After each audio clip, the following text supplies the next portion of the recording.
Desde a proclamação da República até hoje, o Brasil teve ao todo 38 presidentes. Alguns foram muito populares, outros bastante contestados. Alguns chegaram ao poder pelo voto, outros por rupturas institucionais. Mas existe uma figura que se destaca entre todos eles. Um homem que governou o Brasil por quase 20 anos, que foi chefe de um governo provisório, ditador e presidente eleito, e que marcou profundamente a formação do Estado brasileiro moderno. Esse homem foi Getúlio Dornelles Vargas. Getúlio Vargas nasceu em 1882, no Rio Grande do Sul, num Brasil recém-republicano, ainda marcado por estruturas herdadas do período imperial. A política era dominada por elites agrárias, e a maior parte da população estava excluída da vida pública. No início do século XX, o país vivia sob a chamada República Velha, caracterizada pelo domínio das oligarquias estaduais, especialmente de São Paulo e Minas Gerais.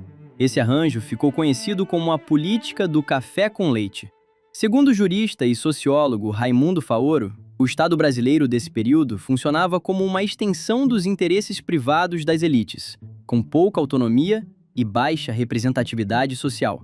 A economia brasileira era majoritariamente agrária e dependente da exportação de café. O Estado tinha participação limitada na economia e quase nenhuma preocupação com direitos sociais. Esse modelo começa a entrar em crise no final da década de 1920.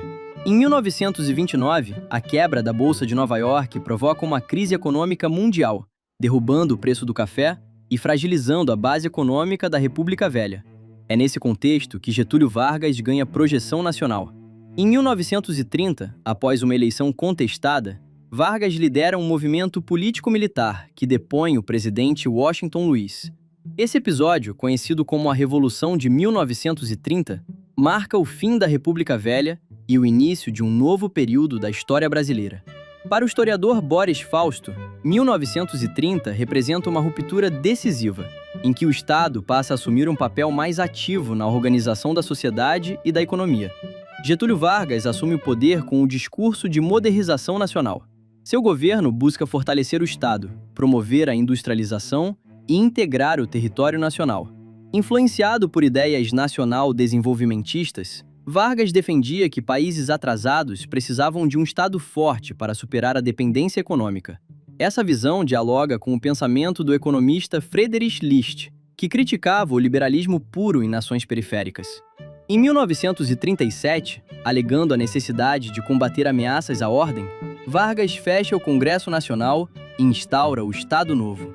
Tem início um regime autoritário, sem eleições e com restrições às liberdades políticas. Ao mesmo tempo, esse período é marcado por importantes transformações sociais. Em 1943, é criada a Consolidação das Leis do Trabalho, que estabelece direitos como salário mínimo, jornada de trabalho regulamentada e férias remuneradas.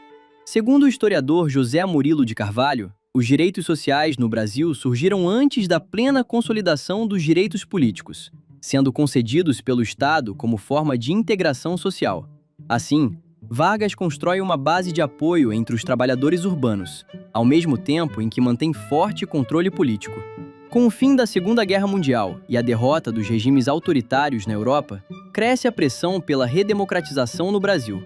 Em 1945, Getúlio Vargas é deposto pelos militares. Por alguns anos, ele se afasta do centro do poder, mas em 1951, retorna à presidência por meio do voto direto.